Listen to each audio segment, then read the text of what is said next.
Nós vamos então à palavra do Senhor. Nós vamos ler Efésios, do capítulo 1, versículos de 1 a 8. E como eu já disse, o tema desta mensagem, coerência. Como andar de acordo com o que você fala. Existe um ministério que eu confesso que eu não vi aqui ainda em Sergipe, mas existe um ministério chamado Preceito. Depois vocês podem pesquisar, Ministério Preceito. É um ministério internacional que tem livros bem objetivos de estudos indutivo. Eu tenho aí pelo menos uns 6 temas diferentes, mas que, na verdade, desde a época de Cuiabá, eu os tenho e são estudos onde perguntamos para o texto e então o texto vai nos apresentando as verdades, as lições. E um desses livros chama-se Como Andar de Acordo com o que Você Fala. Então, a partir daqueles estudos, eu então trago esta reflexão. Não é um livro que tem ali um sermão, não, mas a partir dele, a ideia de como andar de acordo com o que você fala, então me inspirou para pregarmos então esta mensagem e a mensagem da próxima quinta. Poderíamos pregar pelo menos por 4 ou 5 mensagens, e é um tema enriquecedor, e todos dentro do livro de Efésios, e recomendo o Ministério Preceito para vocês. Vocês podem comprar o livro individualmente, uma média de R$30, e fazerem sozinhos, mas podem também fazer em grupo. E é um estudo muito interessante, né? Nós não estudamos a partir da reflexão de alguém, mas perguntas diretamente ao texto para, então, aprendermos, tirarmos as lições. Então vamos lá, Efésios capítulo 1, versículos de 1 a 8, as bênçãos de Deus em Cristo, o autor da redenção. Paulo, apóstolo de Cristo Jesus, por vontade de Deus, aos santos que vivem em Éfeso e fiéis em Jesus Cristo. Graça a vós outros e paz da parte de Deus, nosso Pai, e do nosso Senhor Jesus Cristo. Bendito o Deus e Pai do nosso Senhor Jesus Cristo, que nos tem abençoado com toda sorte de bênção espiritual nas regiões celestiais em Cristo. Assim como nos escolheu nele, antes da fundação do mundo, para sermos santos e irrepreensíveis perante ele. E em amor, nos predestinou para ele, para a adoção de filhos por meio de Jesus Cristo, segundo o beneplácito da sua vontade, para o louvor da glória de sua graça que ele nos concedeu gratuitamente no amado, no qual temos a redenção pelo seu sangue, a remissão dos pecados, segundo a riqueza da sua graça, que Deus derramou abundantemente sobre nós em toda a sabedoria e prudência. Até aqui. Meus irmãos, coerência. Você conhece alguém que se diz cristão, mas que não vive de acordo com o que você fala? Essa é a primeira pergunta. É natural que venha na nossa mente algumas pessoas. A segunda pergunta é: esse alguém é você? Nós precisamos olhar para nós também, diante de uma situação desta, de uma pergunta desta. Será que nós temos sido coerentes? Né? Será que nós temos andado, de fato, de acordo com o que nós falamos? A Bíblia, ela nos apresenta sobre como viver de maneira digna do nosso chamado, visando o seu objetivo final, de desenvolver uma vida marcada pela maturidade, aparência de Cristo e a paz. Vale lembrar que cristianismo tem a ver com Cristo. Cristão significa pequeno Cristo. No livro de Atos, pela primeira vez, no primeiro século, a sociedade chamava aqueles que seguiram de Jesus, chamaram aqueles que seguiram de Jesus de cristãos. Não é um não foi um autotítulo, mas a sociedade, olhando o comportamento dos discípulos, falaram assim: aquele povo parece com Jesus. Será que hoje nós somos vistos dessa forma? Será que a sociedade olha para nós cristãos e diz: eles se parecem de fato com Jesus? Ou não? Ou será que nós somos mais um? A Bíblia nos instrui como nós devemos, o que devemos fazer. Agora, vale lembrar também, meus irmãos, que andar de acordo com o que falamos sobre a palavra de Deus não é algo humano. A fidelidade à palavra, ou seja, a nossa obediência a Deus, só é possível mediante o Espírito de Deus que passa a habitar naqueles que reconhecem Jesus Cristo como seu Senhor e Salvador, né? Aqueles que pertencem ao povo de Deus. E o apóstolo Paulo está dizendo aqui, aqueles que foram escolhidos desde a fundação do mundo. Quando Deus criou o mundo, ali ele já escolheu alguns. Ele já escolheu o seu povo, desde a fundação do mundo.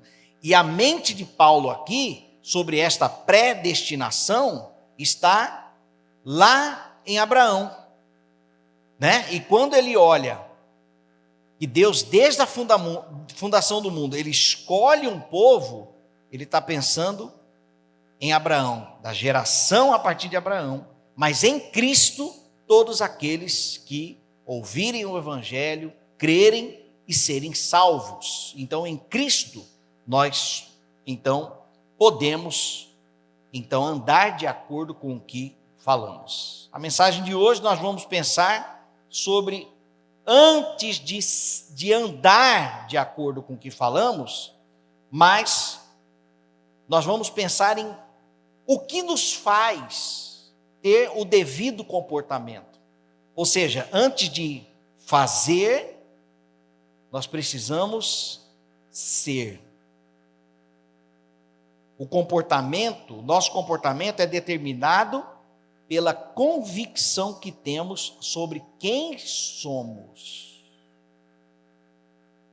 Provérbios 23, versículo 7 diz: porque como imagina em sua alma, assim ele é. Como que você se imagina sendo cristão?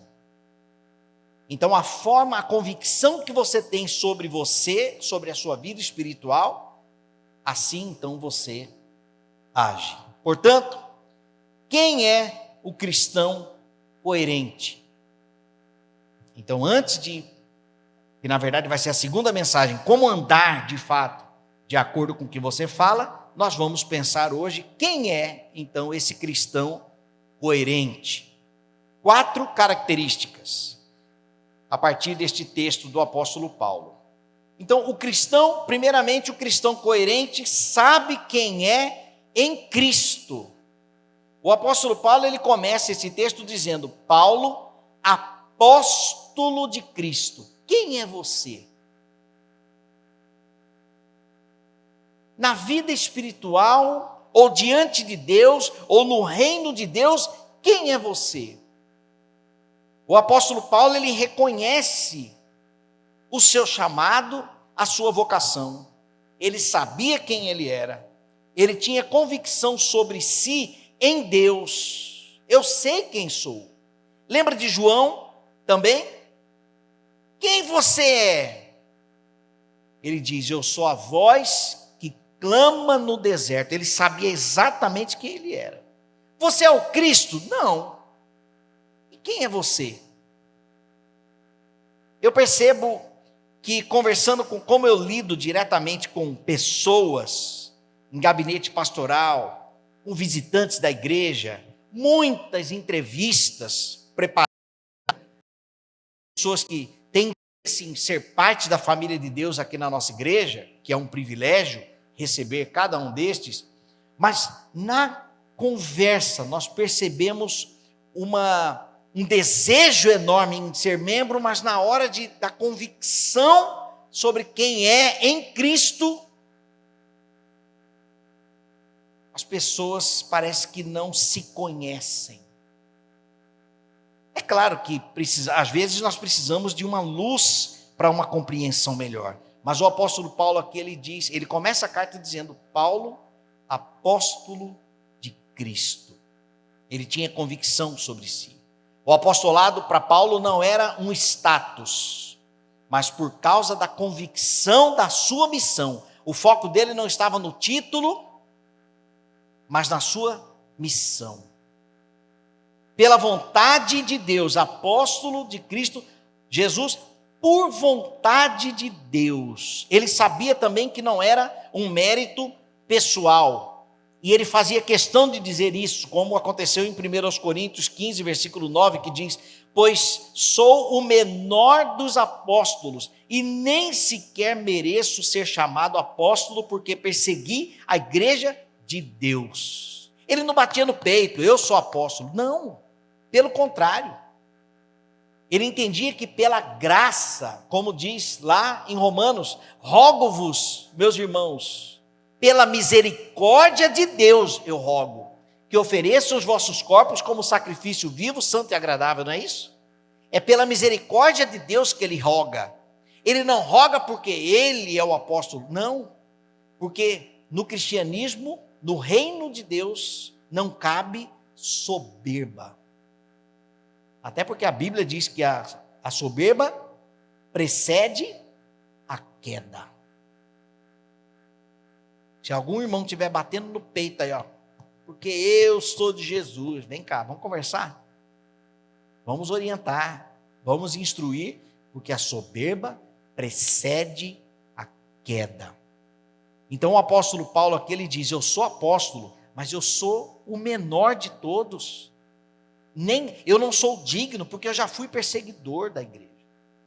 Então ele sabia que não era por mérito pessoal, mas pela vontade de Deus. Ele sabia que era inteiramente de Deus. Ele nos escolheu em Cristo antes da criação do mundo. Então o cristão coerente, e neste primeiro ponto, ele sabe que é filho de Deus, primeiramente. Ele sabe que foi alcançado pela graça de Deus, não pelos seus méritos. E ele sabe que a sua missão é a santificação. Estamos em um processo contínuo. Sobre santificação, uma palavra rápida. Às vezes, cristãos acham que não estão fazendo o suficiente para agradar a Deus. Deixe-me lembrar, quando nós fomos alcançados por Jesus, nós não tínhamos noção do reino de Deus. Nós estávamos completamente perdidos, estávamos totalmente na contramão, mas o evangelho chegou até nós. Aleluia. A graça de Deus abriu os nossos olhos. E hoje, por que hoje eu preciso achar que parece que eu não estou, acho que Deus não está contente comigo porque está faltando algo, ou então descanse no Senhor. Agora, se há um pecado consciente, estas coisas vos escrevo para que não pequeis. Todavia, se pecar, temos um advogado junto ao Pai, Jesus Cristo. Ele perdoa os nossos pecados. Está em pecado? Peça perdão ao Senhor. Aquele que encobre as suas transgressões jamais prosperará, mas aquele que as confessa e deixa alcançará misericórdia. Provérbio 13, 28 ou 28, 13. Confundo aqui. Mas o pecado deve ser abandonado. Santificação é um trabalhar do Espírito em nós. Então o cristão coerente, ele sabe que é filho de Deus, foi alcançado pela graça e sua missão é a santificação. O cristão incoerente, Geralmente ele tem dúvida da sua salvação, tende a achar que a sua vida cristã é fruto do mérito pessoal e não tem o toque do Espírito para a obediência. Então, a primeira característica é esta: o cristão coerente sabe quem é em Cristo, a partir das lições de Paulo. Segunda característica, o cristão coerente conhece os benefícios que tem em Cristo. E para isso, meus irmãos, nós temos que aprender. É por isso que Jesus disse: ide por todo mundo e façam discípulos de todas as nações, batizando-os em nome do Pai, do Filho e do Espírito Santo, ensinando-vos a guardar todas as coisas que vos tenho ordenado. Se Jesus deu a ordem para nós ensinarmos, é porque as pessoas precisam aprender. E se ele deu a ordem para alguém nos ensinar, nós nos colocamos no papel de discípulos, de alunos. Quando nós não aprendemos, não compreendemos. Mas quando nós ouvimos as lições, a verdade do Evangelho, então os nossos olhos vão se abrindo gradativamente e a nossa compreensão sobre a coerência vai se tornando cada vez mais clara, né?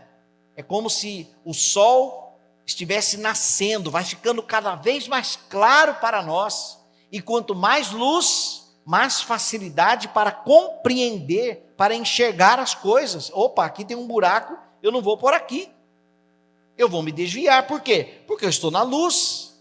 Lâmpada para os meus pés é a tua palavra e luz para o meu caminho. Na palavra eu compreendo a vida, as coisas boas, as coisas ruins, aquilo que agrada a Deus, aquilo que não agrada. Longe da palavra, permaneço nas trevas, como disse o texto.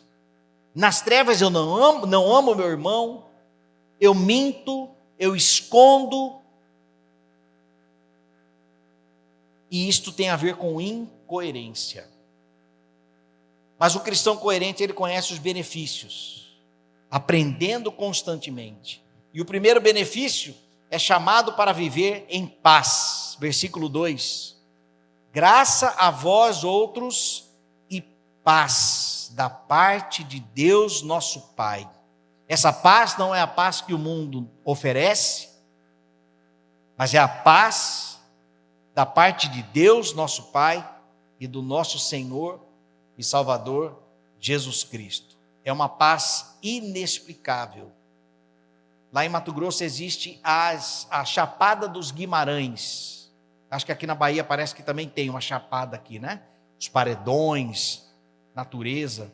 E lá em Mato Grosso, lá em Chapada dos Guimarães, é muito comum esotéricos, pessoas zen, né? E vão no meio da natureza, ficam sentados ali ouvindo. E isso faz bem? Claro que faz. A natureza é a criação de Deus. Quando nós estamos em conexão com a natureza, é lógico que isso beneficia. Aliás, o jardim do Éden, o nome já diz, era um jardim. Trazia benefícios.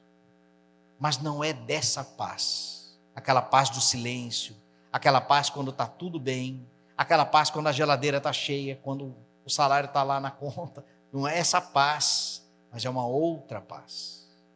É a paz que vem do céu.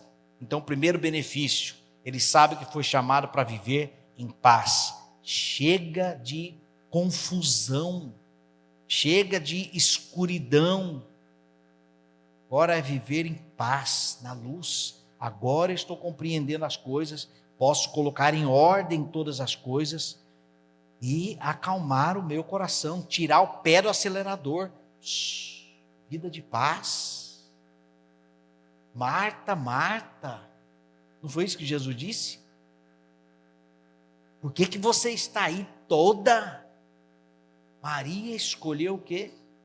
A melhor parte. Quando Jesus chegou, ela parou. Isso tem a ver com paz. Quando os irmãos decidem vir à igreja, deixa eu me colocar aqui, tá? Me incluir. quando nós decidimos vir à igreja, nós paramos o nosso dia, paramos a nossa semana para escolher a melhor parte. A comunhão, a congregação, ela faz parte de um propósito de vida para nós. Quando queremos saúde, nós não vamos para a academia. Quando queremos saúde, nós não procuramos uma melhor alimentação. E temos que ser constantes. E por que na nossa vida com Deus, nós não podemos fazer isso? Nós temos que parar a nossa agenda e estarmos aqui. Ah, mas eu tenho muita coisa, estou cansado. Posso ser sincero? Toda terça na visita da Miseb, o que eu sinto é esse tempo assim de desacelerar. Isso proporciona vida, benefícios no Senhor. O segundo benefício é que Ele nos abençoou com todas as bênçãos espirituais nas regiões celestiais em Cristo. Em vários tópicos aqui, a tradução original ela diz, quando diz aqui todas as bênçãos espirituais, na verdade a tradução é cada bênção espiritual. Conte as bênçãos, não tem um hino que fala assim? Conte as bênçãos. Quantas bênçãos têm acontecido na sua vida? Deus jorra bênçãos em nossa vida constantemente.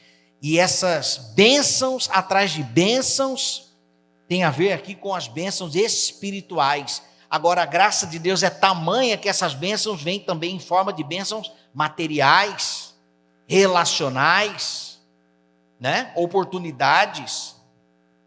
E quando diz também nas regiões celestiais, eu coloquei alguns pontos aqui, Cristo está exaltado na glória. Isso é uma vitória que nós temos também. Diante de todo principado e potestade, Cristo já venceu. Cristo nos deu acesso ao céu, bênçãos celestiais. Agora nossa cidadania está no céu. Nosso sumo sacerdote está sempre nos abençoando. Nossos tesouros estão lá no céu. Nossos objetivos e afetos, nossa esperança, nossa herança. Ou seja, nossa vida está acima das coisas passageiras desta terra. Bênçãos celestiais é uma ótica espiritual da vida para você agradecer. Quem não tem a ótica espiritual só contempla as coisas terrenas e acaba perdendo o privilégio de beber daquilo que Deus tem na perspectiva espiritual. Ainda que eu ande pelo vale da sombra da morte, não temerei mal algum. Ó a perspectiva espiritual, porque tu estás comigo. Peraí, mas eu estou no vale da sombra da morte? Não temerei mal algum. Eu descanso na promessa de Deus, porque eu já recebi estas bênçãos espirituais nas regiões celestiais. Terceiro benefício, a filiação no Senhor. O texto diz, Ele nos deu o poder de sermos feitos filhos de Deus. Evangelho de João, capítulo 1. E nós não somos mais servos, porém amigos de Jesus. Por fim, quarto benefício, o perdão dos nossos pecados. Pecou, peça perdão e tome posse do perdão. Não precisamos mais de sacrifício de animais, matar um cordeiro, matar um pombo. Não precisamos mais sacrificar animais. Não precisamos mais de mediadores para falar com Deus. Em Cristo nós temos então o acesso direto a Deus. Então, a segunda característica é que o cristão coerente conhece seus benefícios, os benefícios que tem em Cristo. Terceira característica, o cristão coerente conhece sua responsabilidade diante de Deus, versículo 4.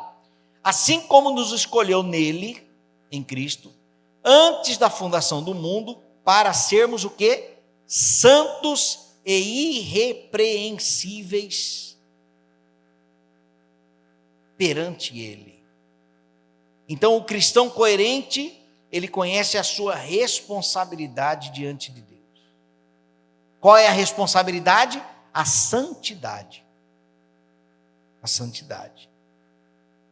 Santos, então, aqui é uma responsabilidade positiva, vamos dizer assim. E irrepreensíveis é uma posição negativa. Santos positivamente e irrepreensíveis negativamente. Explico. Irrepreensíveis é você não dar motivos para ser repreendido.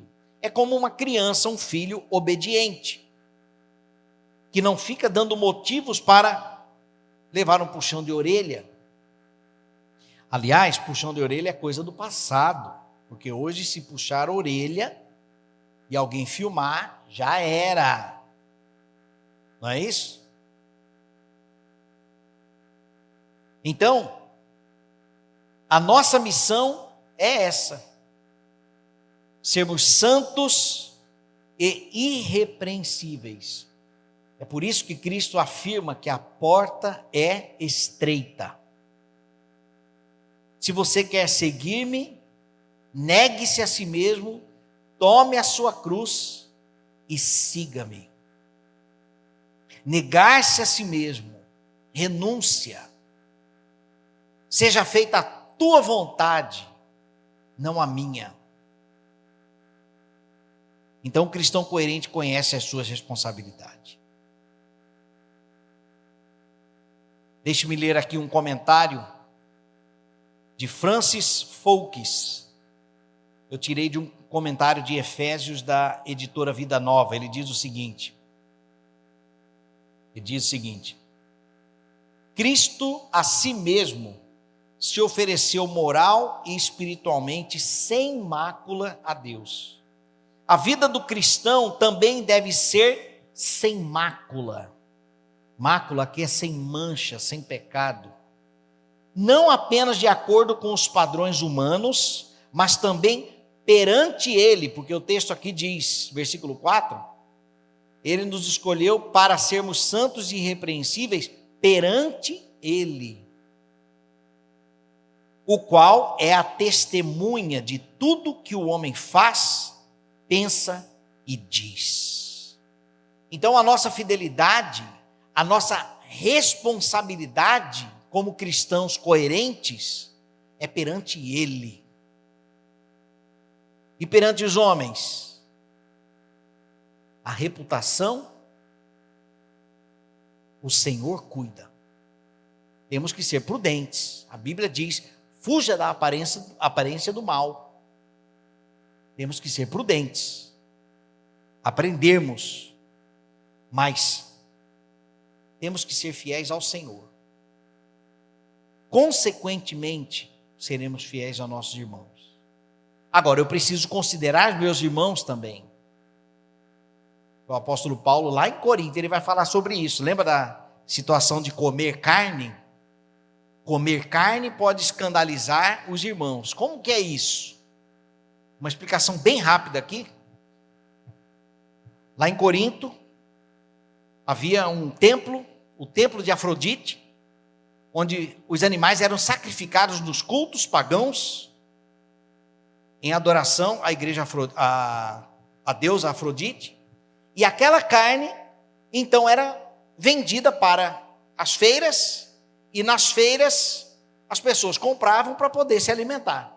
Os cristãos, olhando aquilo, falaram assim: espera aí, é lícito comprar essas carnes, que foi sacrificada a ídolos, e nós comermos? O apóstolo Paulo fala assim: olha, se você comer dessa carne sacrificada a ídolos, nada vai acontecer. Em resumo, se você comer essa carne, você não vai se desviar do caminho do Senhor. Se você comer essa carne, não vai mudar a sua realidade de que você entregou sua vida a Cristo. Porém, se o irmão que é fraco no conhecimento, no entendimento, se aquele irmão se escandalizar de ver você comendo carne, o apóstolo Paulo diz: eu nunca mais comerei carne. É pecado comer carne? Não. O apóstolo Paulo está dizendo aqui. Mas se eu vou escandalizar alguém, então eu não vou comer carne. Né? E isso tem a ver, então, com ser fiel, sermos santos e irrepreensíveis perante Ele, mas também há situações que nós temos que ter prudência e considerar os nossos irmãos. O cristão coerente conhece a sua responsabilidade. Por fim, o cristão coerente vive para a glória de Deus. Versículo 6. Para o louvor da glória da sua graça, que Ele nos concedeu gratuitamente no amado. A nossa vida deve ser uma vida para a glória de Deus. Pastor, o que significa isso? Viver para a glória de Deus. A glória de Deus, viver para a glória de Deus, é nós darmos razões para que as pessoas conheçam a grandeza do nosso Deus, através do testemunho que damos no nosso dia a dia. Lembra da mensagem de Tito? A orientação dele para os cristãos de Creta? Eu preguei mês passado. Os cristãos de Creta queriam se esconder. Tito falou assim: não. Creta tem uma cultura contaminada pela mentira, por causa do deus Zeus, mas que vocês não devem se esconder, vocês precisam ir lá, porque vocês são filhos do Deus da verdade. Então, na sociedade, vocês precisam mostrar quem é o Deus de vocês, e não escondidos. Vocês precisam estar no meio do povo, mas para que eles vejam a diferença na vida de vocês. Então, viver para a glória de Deus é viver, meus irmãos, eu vou apertar aqui, viu? Eu vou apertar aqui. Deus tem misericórdia de nós. Mas é nós vivermos tão corretamente, ao ponto da sociedade perceber que existe alguma coisa diferente em nós. É fácil? Não é. Mas Jesus disse: eis que estou convosco todos os dias, até a consumação dos séculos. Não é fácil, mas nós não estamos sozinhos. Amém? Não estamos sozinhos para vivermos para a glória de Deus. É possível perante Ele. Perante Ele é possível. Sozinho não. Sozinho esquece. Aí você vai achar que é mérito pessoal. Aí vem tudo isso aqui que eu já falei. Então a nossa vida deve ser uma vida para a glória de Deus. Isaías 43, 21. Ao povo que formei para mim, para celebrar o meu louvor. Deus separou o seu povo para a sua glória.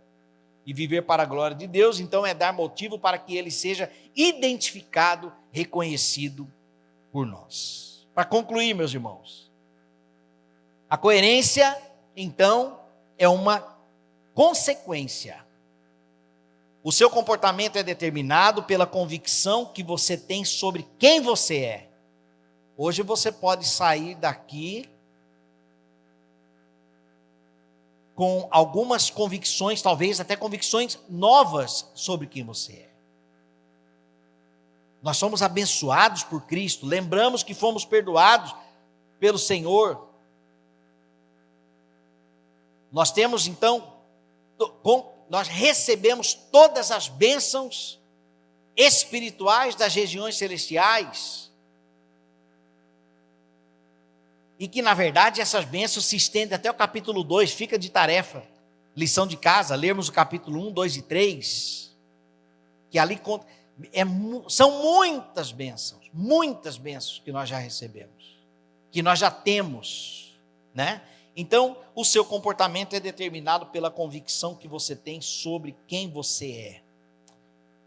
Eu acho que eu sou um crente carnal, cuidado. Se você acredita, assim como tu pensas, tu és. Assim como pensa em tua alma, assim ele é. Então, se você acredita que você é um crente carnal, daí você não passa.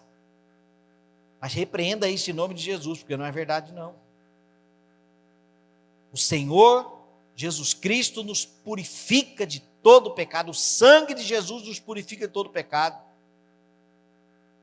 Jesus Cristo foi preparar-nos um lugar lá na glória. Nós temos o nosso lugar reservado lá, por mérito dele. E nós podemos tomar posse dessas bênçãos. Nós não somos cristãos religiosos que ficam aí presos em dogmas, em rituais. Não, nós temos um relacionamento pessoal com Jesus.